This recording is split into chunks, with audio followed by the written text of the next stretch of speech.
Okay. आजच्या आपल्या ह्याच्यामधला महत्त्वाचा घटक आज आपण बघणार आहोत. मानवी अभिवृद्धी आणि व्यक्तिमत्व विकासमध्ये आपण पाहिलं, की मानवी विकास, वाढ आणि विकास बरोबर या गोष्टी आपण बघितलेल्या आहेत. आता आपण बघणार आहोत व्यक्तिमत्व विकास. व्यक्तिमत्व विकासामध्ये महत्त्वाच्या ज्या कन्सेप्ट आहेत जसं फ्रॉइडचा मनोविश्लेषणात्मक थिअरी आहे, एरिक्सनची थिअरी आहे. या सगळ्या गोष्टी इथे आपल्याला बघणं गरजेचं आहे. बरेचसे मानसशास्त्रज्ञ आहेत त्यांनी काय-काय सांगितलं आहे. मग व्यक्तिमत्व विकास म्हणजे नेमकं काय? हे सुद्धा आपण आजच्या ह्याच्यात बघणार आहे. परीक्षेच्या दृष्टिकोनातून महत्त्वाचे जे पॉइंट्स आहेत ते आपण इथे कव्हर करणार आहोत. मग आधुनिक मानसशास्त्राच्या आधारे व्यक्तिमत्त्वाची 3 प्रकारांमध्ये विभागणी केली जाते. आधुनिक मानसशास्त्राच्या आधारे व्यक्तिमत्त्वाची किती ह्याच्यामध्ये विभागणी केली जाते? 3 प्रकारच्या ह्याच्यामध्ये विभागणी केली जाते. एक आहे भावनाभिमुख लोक आहे, कृतीभिमुख व्यक्ती आहेत आणि विचाराभिमुख. भावना म्हणजे काय? जे भावनांमध्ये भरलेले आपण म्हणतो ना, हे व्यक्ती लई इमोशनल आहे बाबा, आहे की नाही? असं म्हणतो आपण, खूप इमोशनल आहे. दुसरी कृतीभिमुख म्हणजे काहीतरी ॲक्टिव्हिटी करत असतील, नेहमी क्रिएटिव्ह असतात, नेहमी काही ना काही करत राहतात. आणि विचाराभिमुख. विचाराभिमुख म्हणजे काय? की जे लोकांमध्ये चर्चा करण्यामध्ये गुंतलेले असतात. हं. ज्ञानात्मक गोष्टी मिळवण्याचा जास्तीत जास्त हे प्रयत्न करत असतात. असे काही आहेत व्यक्तिमत्त्वाचे प्रकार. थॉर्नडाईक यांनी कल्पनाशक्ती आणि विचारांच्या आधारे काही वर्गीकरण केले. त्यात सूक्ष्म विचार असणारे, ठोस विचारवंत, थेट विचार करणारे असे 3 व्यक्तिमत्त्वाचे प्रकार सांगितलेले आहेत. मग ठोस सूक्ष्म विचार करणारेमध्ये कोण असतं, की त्यांना गणित आणि कायद्यामध्ये काय असतो? जास्त रस असतो. ठोस विचारवंतांमध्ये काय असतं, हे लोक काय करतात, कृतीवर जास्त भर देतात. थेट विचार करणारे असतात, त्यांना काही संख्या, चिन्हे या शब्दांवरती विचार करत असतात. शेल्डन यांनी शरीरशास्त्राच्या आधारे खालील वर्गीकरण दिलं. मग त्यांनी काय सांगितलं, मऊ आणि गोलाकार शरीराचे लोक, ज्याला एंडोमॉर्फिक म्हटलं. मेसोमॉर्फिक सांगितलं, जे शरीरदृष्ट्या मजबूत असतात आणि शक्तिहीन व्यक्ती, त्याला एक्टोमॉर्फिक त्यांनी नाव दिलेलं आहे. शेल्डनने शरीरशास्त्राच्या आधारे अजून वर्गीकरण केलं अंतरंग प्रधान, कार्यप्रधान आणि प्रमस्तिष्क प्रधान. जे आपण आत्ता बघितले त्याच्यामध्ये अंतरंग प्रधान, कार्यप्रधान आणि प्रमस्तिष्क प्रधान असे 3 प्रकार पडले जातात. आता क्रेशमर यांनी काय सांगितले? व्यक्तिमत्त्वाचे 3 प्रकार सांगितलेत. व्यक्ती एकदम मेदप्रधान असतात, स्नायूप्रधान असतात आणि अस्थिप्रधान असतात. कार्ल युंग यांनी सांगितले व्यक्ती बहिर्मुख आणि अंतर्मुख असतात. त्यापैकी आता आपल्याला हे महत्वाचं आहे बहिर्मुख आणि अंतर्मुख. मग अंतर्मुखी व्यक्ती काय करत असतात? अंतर्मुखी व्यक्ती त्यांचं वर्तन वैयक्तिक घटकांनी निश्चित झालेले असते. शांत असतात, इतरांपासून दूर राहणारे, गुप्तता बाळगणारे, एकांतप्रिय, ताठर, नियम आणि आदर्श डोळ्यांपुढे ठेवून जगणारे, हळूवार, संवेदनक्षम आणि संशयी, दिवा-स्वप्ने व आत्मविश्लेषण यात रममाण होणारा, भावनिकदृष्ट्या आतल्या गाठीचा, सहानुभूतीशून्य व थंड असे असतात. आता ह्याची वैशिष्ट्ये आपल्याला आयोग इथे विचारू शकतो. हे लक्षात घ्या. बहिर्मुखी वर्तन वस्तुनिष्ठ घटकांनी निश्चित झालेले असते. बोलका, इतरांमध्ये सहज मिसळणारा, विश्वासू, इतरांचा सहवास पसंत करणारा, समायोजनशील, व्यवहारी, काय फायद्याचे आहे यावरती वर्तन अवलंबून असणारा, कठोर मनाचा, टीकेकडे दुर्लक्ष करणारा, संशयी नसणारा, क्वचितच दिवास्वप्ने आणि आत्मविश्लेषण याच्यामध्ये रमणारा असे हे व्यक्तिमत्व असतं. भावनिकदृष्ट्या अनिर्बंध, चंचल, मनमिळावू आणि प्रेमाळ असतात. ही वैशिष्ट्ये मे बी विचारू शकतात. आता अल्पोट इथे व्याख्या आहेत. व्यक्तिमत्व विकासाच्या व्याख्या बघायच्यात आपल्याला. तर अल्पोट यांनी व्यक्तीचे वैशिष्ट्यपूर्ण वर्तन व विचार निर्धारित करणारे, तिच्या अंतर्गत असणारे मनोशारीरिक संस्थांचे गतिशील संघटन म्हणजे व्यक्तिमत्व असं सांगितले. अल्पोट यांची व्याख्या गतिशील संघटन. गिलफोर्ड यांची व्याख्या व्यक्तिमत्व म्हणजे व्यक्तीतील गुणवैशिष्ट्यांचा वैशिष्ट्यपूर्ण आकृतिबंध. आणि नॉर्मन मन यांनी सांगितले की व्यक्तीची शरीरयष्टी, गरजा, आवडीनिवडी, क्षमता, अभिक्षमता यांचे वैशिष्ट्यपूर्ण संघटन म्हणजे व्यक्तिमत्व होय. व्यक्तिमत्व विकासाचे सिद्धांत. फ्रॉइडचा मनोविश्लेषणात्मक दृष्टिकोन जो अबोध मनाचा शोध घेतो.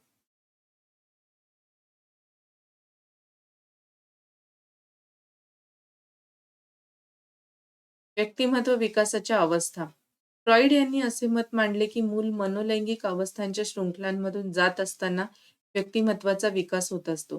त्यांनी विशिष्ट विकास अवस्थेचे केंद्रबिंदू म्हणून शरीराचे ठराविक भाग ओळखले.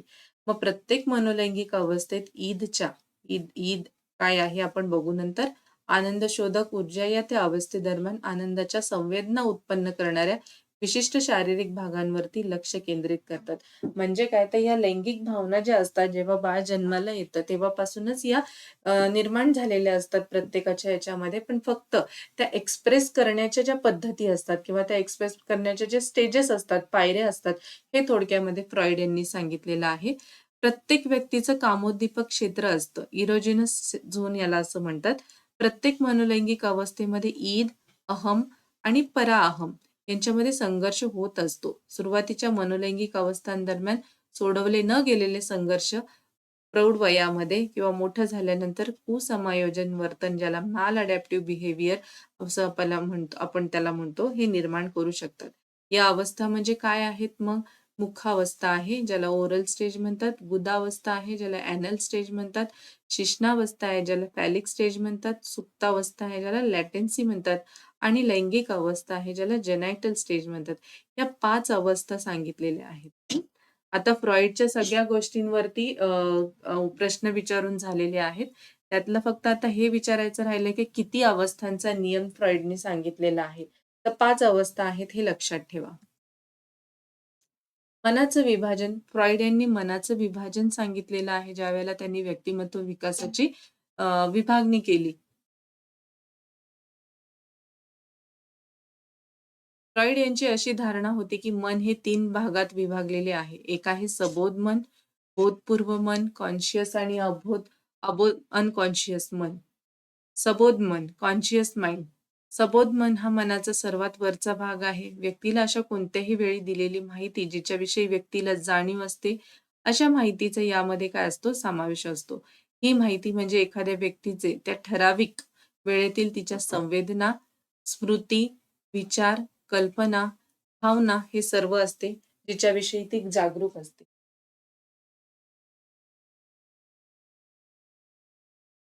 भूतपूर्व मन त्याला प्री कॉन्शियस माइंड असं म्हणतात. आता कॉन्शियस माइंड म्हणजे काय?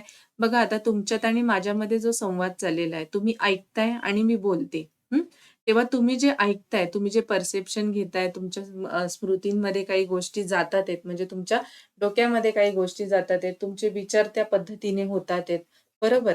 हे सगळ्या गोष्टी. मग तुम्ही कल्पना करत करत आहात, तुमच्या भावना जोडल्या गेलेल्या आहेत, तुम्ही जे काही शिकताय त्याच्याशी. हे सगळं काय आहे? तुमचं कॉन्शियस माइंड आहे. कॉन्शियस माइंड आत्ता, वर्तमान.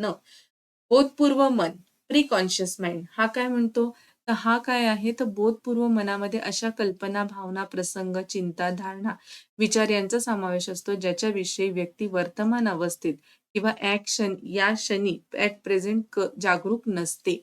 इथे जागरूक असते ॲट प्रेझेंट, पण इथे जागरूक नसते. म्हणजे फॉर एक्झाम्पल, की आपल्याला समाज कल्याण अधिकारीचे व्हिडिओज बघायला मिळणार आहेत. बरोबर? हे तुमचं काय आहे? कॉन्शियस माइंड आहे. पण ते व्हिडिओज आज कुठला व्हिडिओ येईल हे माहिती नाहीये. त्याबद्दल तुम्ही काय आतुरता लावून बसलेले असतात, की बाबा बाईंनी आज कुठला व्हिडिओ टाकलाच नाही, आज हा व्हिडिओ टाकला. बरोबर? मग ही जी आतुरता आहे, हे जे वाट बघणं आहे, ह्या सगळ्या गोष्टी तुमच्या कशामध्ये येतात? प्री कॉन्शियस माइंडमध्ये येतात. अबोध मन, नेक्स्ट अनकॉन्शियस माइंड. अबोध मन म्हणजे काय? की हा फ्रॉइडने त्याच्या सिद्धांतातला अत्यंत महत्त्वाचा आणि लक्षणीय घटक मानलेला आहे. अबोध मन, अनकॉन्शियस माइंडला. हे खूप इम्पॉर्टंट आहे. हा प्रश्न येऊन नाही गेलेला, तर हा प्रश्न येऊ शकतो. कशाला महत्त्व दिलं त्यांनी त्याच्या सिद्धांतामध्ये? तर अबोध मनाला जास्त महत्त्व दिलं. आता हे अबोध मन म्हणजे नेमकं काय? की एक तर कॉन्शियस माइंड आपण बघितलं की जागरूक प्रेझेंटमध्ये असतं. बोधपूर्व मन प्रेझेंटमध्येही नसतं आणि पास्टमध्येही नसतं. ते ते ते सगळ्याच्या आधीची प्रक्रिया आहे. थोडक्यात त्याला आपण फ्युचर म्हणू शकतो. आणि अबोध मन म्हणजे काय? जे ब्लँक असतं, ज्याच्यात काहीच नसतं आणि जो मानवी व्यक्तिमत्व आणि वर्तन निश्चित करणारा महत्त्वाचा घटक आहे. मग ह्याच्यामध्ये मग ह्याच्यामध्ये काय असतं बघा, समजा तुम्ही पहाटे 4 वाजता उठलात झोपेतून, त्यावेळेला तुमच्या डोक्यामध्ये कुठलेच विचार नसतात. काहीच नसतं. एकदम ब्लँक असता तुम्ही. हा तुमचा काय झाला अनकॉन्शियस माइंड झाला. हं. व्यक्तिमत्त्वाची संरचना, पर्सनॅलिटी स्ट्रक्चर. मग फ्रॉइडच्या मतानुसार व्यक्तिमत्त्वाची संरचना कशी केली गेलेली आहे? तर 3 ह्याच्यामध्ये केली आहे. ईद, अहम आणि पराअहम. हे विचारलं होतं पी-वाय-क्यूमध्ये जर बघितलं कोणी, तर हे कोणी सांगितलं ईद, इगो, सुपर इगो अशी व्यक्तिमत्त्वाची संरचना कोणी केली आहे? तर फ्रॉइडनी केलेली आहे. मग ईद म्हणजे काय? मनाचा पहिला व मूळचा भाग म्हणजे ईद. अर्भकावस्थेपासून अस्तित्वात असतो. बॉक्स महत्वाचा आहे. हा पूर्णपणे अबोध व अनैतिक असतो. हा बॉक्स महत्वाचा आहे. स्वतःचे अस्तित्व टिकवून ठेवणे, प्रजनन करणे आणि आक्रमक होणे या सर्व मूलभूत जैविक गरजा समाविष्ट याच्यात असतात. ईद हा मनाचा अविचारी बालिश भाग आहे. तो आनंद तत्वावरती प्लेजर प्रिन्सिपल वरती कार्य करत असतो. ईद हा प्लेजर प्रिन्सिपल वरती कार्य करत असतो. लक्षात ठेवा.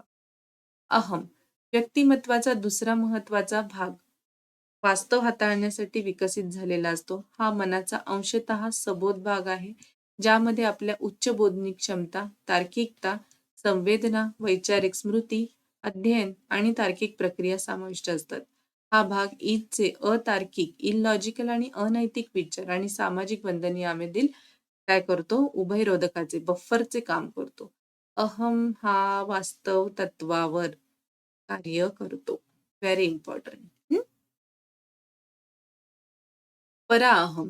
मग फ्रॉइड यांची अशी धारणा होती, की वयाच्या 4 किंवा 5 वर्षाच्या जवळपास पराअहम विकसित होण्यास सुरुवात होते. पराअहम हा अहम हा पराअहमच्या मागण्या ओळखण्यास सुरुवात करतो. पराअहम हा समाजाकडून आणि आपण अंगीकारलेल्या नैतिक तत्वांचे काय करतो? प्रतिनिधित्व करतो. मग ईद हा अवास्तवरित्या अविचारी आणि पराअहम हा अवास्तवरित्या नैतिक असल्यामुळे ईद आणि परम अहमच्या मागण्यांमध्ये नेहमी संघर्ष होत असतो. हे जरा वाक्य अंडरलाईन करूनच ठेवा डोक्यामध्ये. फ्रॉइडच्या मनोलैंगिक विकासाचे टप्पे. मग फ्रॉइडच्या मनोलैंगिक विकासाचे टप्पे कुठले आहेत? मुखावस्था आहे, ज्याला आपण ओरल स्टेज म्हणतो. गुदावस्था आहे, ज्याला ॲनल स्टेज म्हणतो. शिश्नावस्था आहे, ज्याला फॅलिक स्टेज म्हणतात. सुप्तावस्था आहे, ज्याला लॅटेन्सी म्हणतात. लैंगिक अवस्था आहे, ज्याला जननेंद्रियांची अवस्था असं म्हटलं जातं. ह्या 5 अवस्था आहेत. आता या काय आहेत? थोडंसं आपण डिटेलमध्ये थोडक्यात बघूयात. पहिली जी आहे ती ओरल स्टेज आहे, जी जन्म ते 18 महिनेपर्यंत राहते. याचं कामोद्दीपक क्षेत्र असतं, माउथ असतं. मुखाद्वारे आनंद प्राप्त करण्यासाठी वेगवेगळ्या मौखिक क्रिया केल्या जातात, जसं की चोखणे. लहान बाळ कसं अंगठा चोखतो बघा, बरोबर? चावणे, चघळणे, खाणे यांमध्ये मूल रमलेले असतात या वयोगटातली, जन्म ते 18 महिनेपर्यंत. त्यानंतर गुदावस्था येते, ॲनल स्टेज येते, जी 18 महिने ते 36 महिने असते. ज्याचं जे कामोद्दीपक क्षेत्र आहे ते आहे गुदद्वार. याच्यामध्ये बाळ काय करतं किंवा ती व्यक्ती काय करते या वयोगटातली? मलमूत्र रोखून ठेवते. म्हणजे जेव्हा त्यांना मलमूत्र आलेलं असेल तर ते थांबवून ठेवतात, ज्याच्यातून त्यांना काय होतं? समाधान प्राप्त होतं. शिश्नावस्था, फॅलिक अवस्था याच्यामध्ये 3 ते 6 वर्षे जे गुप्तांग म्हणतात, जेनायटल्स ज्याला म्हणतात, याच्यामध्ये गुप्तांग कुरवाळून आनंद प्राप्त करणे ह्या गोष्टी केल्या जातात 3 ते 6 वर्षांमध्ये. इडिपल संघर्ष हे महत्वाचं गुणवैशिष्ट्य याच्यामध्ये आहे. हा संघर्ष समलिंगी आपल्याच सारखे पालक ओळखून सोडवला जातो. सुप्तावस्था ह्याच्यामध्ये लॅटेन्सी स्टेज 6 वर्षे ते पौगंडावस्था, किशोरावस्थेतील सामाजिक कौशल्य आणि बौद्धिक क्षमता, ॲडोलेसन्स सोशल स्किल्स, इंटेलेक्चुअल ॲबिलिटीज. भावनिक लैंगिक भावना या अबोधामध्ये दडपून अप्रकट ठेवल्या जातात सुप्तावस्थेमध्ये 6 वर्ष ते पौगंडावस्थापर्यंत. ह्या फक्त स्टेजेस हे एवढंच लक्षात ठेवायचं ह्याच्यामध्ये, हे काही एवढं विचारणार नाही. पौगंडावस्था आणि त्यापुढे त्या पुढील अवस्था, त्या पुढील जे काही आहेत ते, हे सगळं कशामध्ये येतं? फ्रॉइडच्या मनोलैंगिक अवस्थेमध्ये येतं.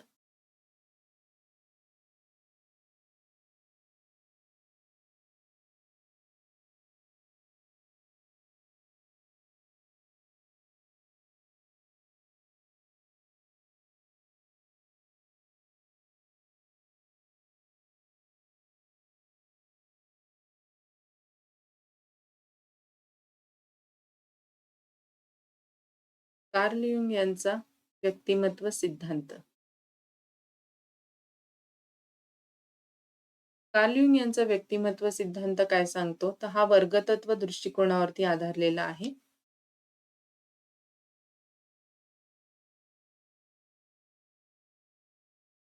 कार्ल युंग यांचा व्यक्तिमत्व सिद्धांत वर्गतत्व दृष्टिकोनावर आधारित आहे.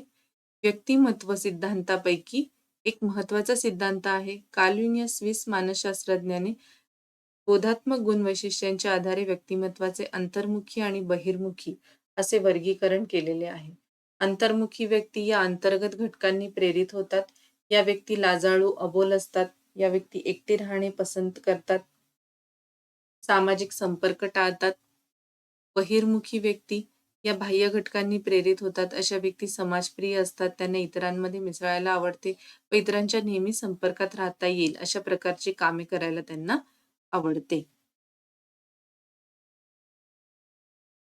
गार्डन आल्पोर्टचा गुणविशेष सिद्धांत हा व्यक्तिमत्व सिद्धांत हा गुणतत्व दृष्टिकोनावरती आधारित असणाऱ्या व्यक्तिमत्व सिद्धांतापैकी एक महत्वाचा सिद्धांत आहे.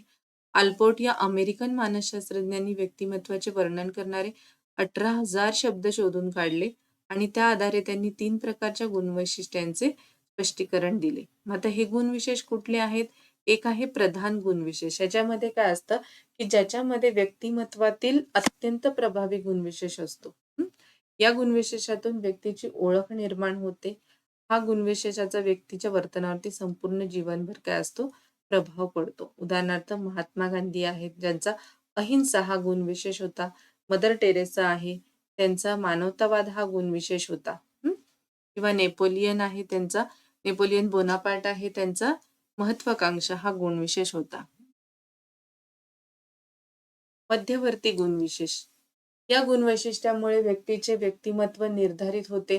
साधारणपणे व्यक्तीच्या व्यक्तिमत्वातील 5 ते 10 गुणविशेष जे व्यक्तीच्या व्यक्तिमत्वाचे वर्णन करण्यास उपयुक्त ठरतात, अशा गुणविशेषांचा मध्यवर्ती गुणविशेषामध्ये काय होतो? समावेश होतो. मध्यवर्ती गुणविशेषांवरतीच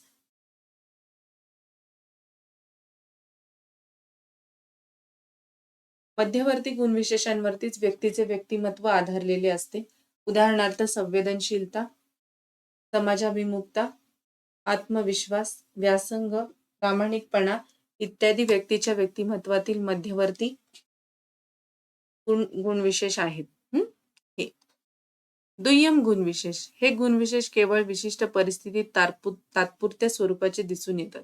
त्याचा फारच कमी प्रभाव व्यक्तिमत्वामध्ये आढळतो.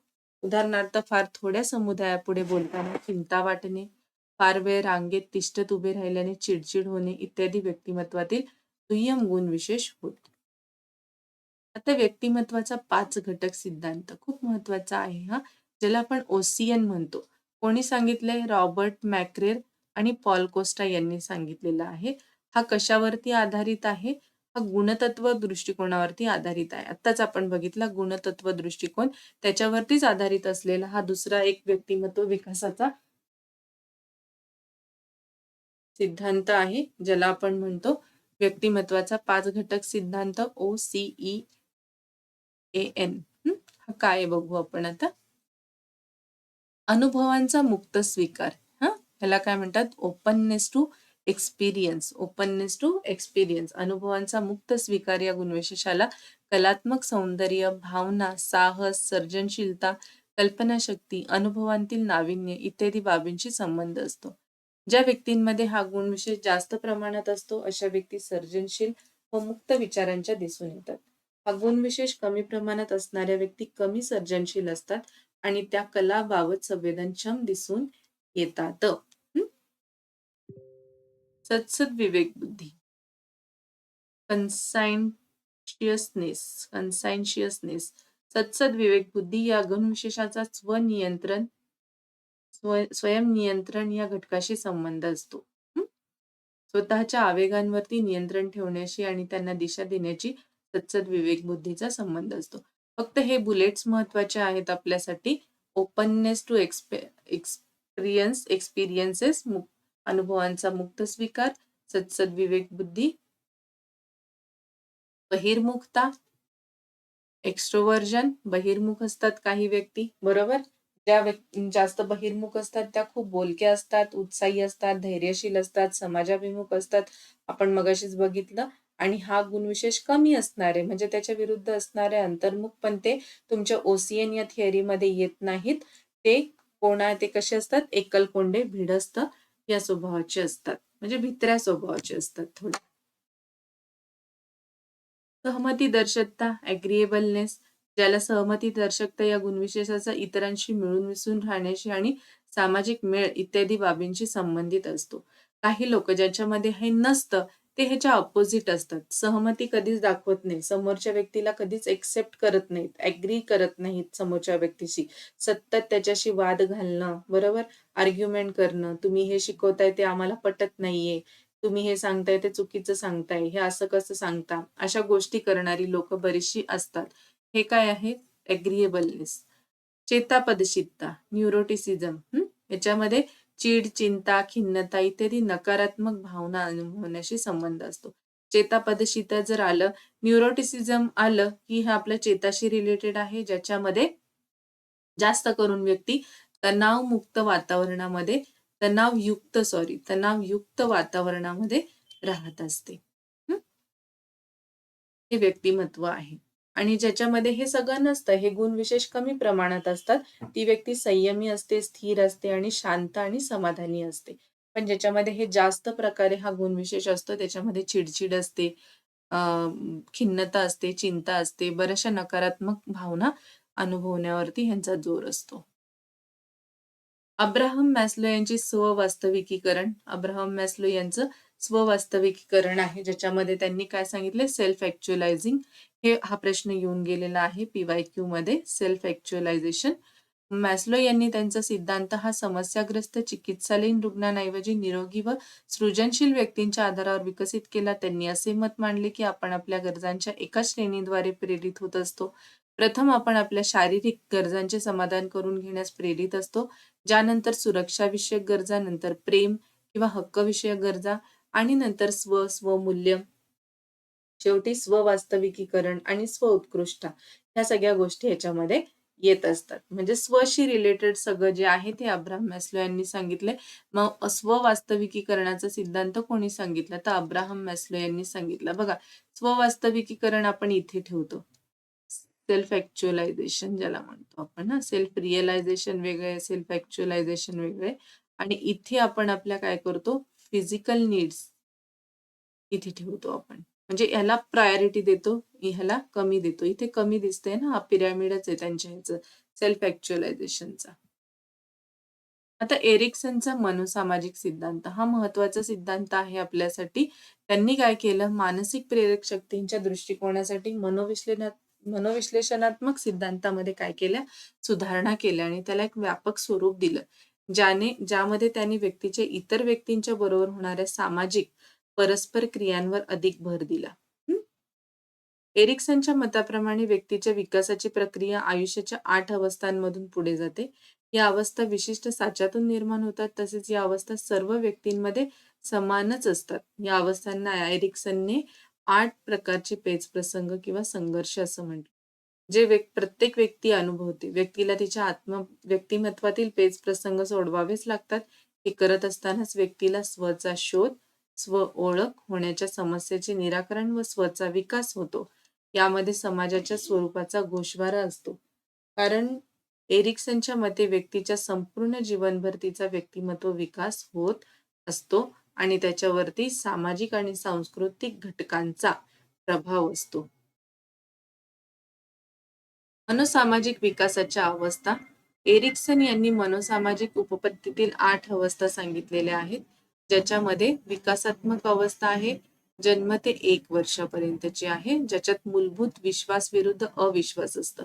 हे महत्वाचं आहे. अवस्था, वर्ष आणि हे नाही केलं तरी चालेल तुम्ही. नवजात अवस्था पण वाचून घ्या ह्याच्यामध्ये नंतर. 2 ते 3 वर्षे स्वायत्तता विरुद्ध लाज. पूर्व बाल्यावस्था 4 ते 5 वर्ष पुढाकार विरुद्ध अपराधी भाव, दोषभाव असं असतं. प्रारंभिक बाल्यावस्था 6 ते 11 वर्ष, याच्यामध्ये उद्योगशीलता विरुद्ध न्यूनगंड भाव असतो. प्रारंभिक प्रौढावस्था किंवा तारुण्य ज्याला म्हणतो आपण 19 ते 30 वर्ष असतं. किशोरावस्था राहिली सॉरी किशोरावस्था 12 ते 18 वर्ष आहे, ज्याच्यामध्ये तादात्मकता विरुद्ध भूमिका संभ्रम असतो. हे महत्वाचं आहे.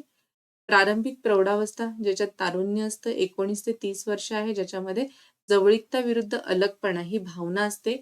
प्रौढावस्थेमध्ये हा संघर्ष असतो. 30 ते 60 वर्ष ज्याच्यामध्ये उत्पादनशीलता विरुद्ध स्थिरता असं असतं. वृद्धावस्थेमध्ये 60 वर्ष प्लस पुढे एकात्मिकता विरुद्ध निराशा या गोष्टी असतात. एकात्मिकता विरुद्ध निराशा या गोष्टी असतात. अशा पद्धतीने ह्या सगळ्या महत्त्वाच्या थिअरीज आपण बघितलेल्या आहेत व्यक्तिमत्त्वाच्या.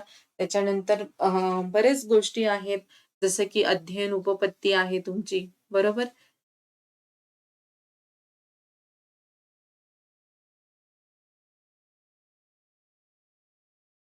एक आहे अध्ययन उपपत्ती आहे, जी पियाजेची आहे. हं. त्याच्यानंतर अभिजात अभिसंधान आहे.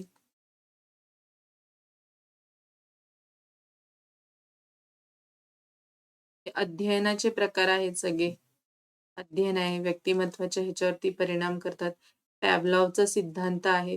हे हे खूप कमी गॅरंटी वाटते येण्याची परीक्षेला, पण हे वाचून ठेवा तुम्ही. हे काय शिकवण्याची एवढी काही आवश्यकता नाहीये. हे तुम्ही आपल्या नोट्समधून कव्हर करून घ्या. तुमचं झालं असेल आत्तापर्यंत. आत्ता आपण फास्ट ट्रॅक बॅचमध्ये ही जी सुपर फास्ट ट्रॅक बॅच आपण ज्याला म्हणतोय, ह्याच्यामध्ये आपण काय बघतोय फक्त इम्पोर्टंट पॉइंट्स बघतोय, जे आपण इथे घेतोय. ह्याच्यावरतीच मॅक्सिमम प्रश्न येतील. पण पियाजेची बोधनिक उपपत्ती आहे, अभिजात अभिसंधान आहे, जे आपण नोट्समध्ये ऑलरेडी कव्हर केलेलं आहे. तिथून एकदा वाचून घेतलं तरी तुमचं ते कव्हर होण्यासारखं आहे. त्याच्यात शिकवण्यासारखं काही नाहीये. ह्याच्याशी रिलेटेड प्रश्न सोडवा. That's it. बाकी काही करू नका. आता हे अशा पद्धतीने आपलं मानवी अभिवृद्धी आणि व्यक्तिमत्व विकास हा टॉपिक पूर्णपणे संपलेला आहे. आता आपण नेक्स्ट टॉपिक पुढच्या घटकाकडे वळूयात.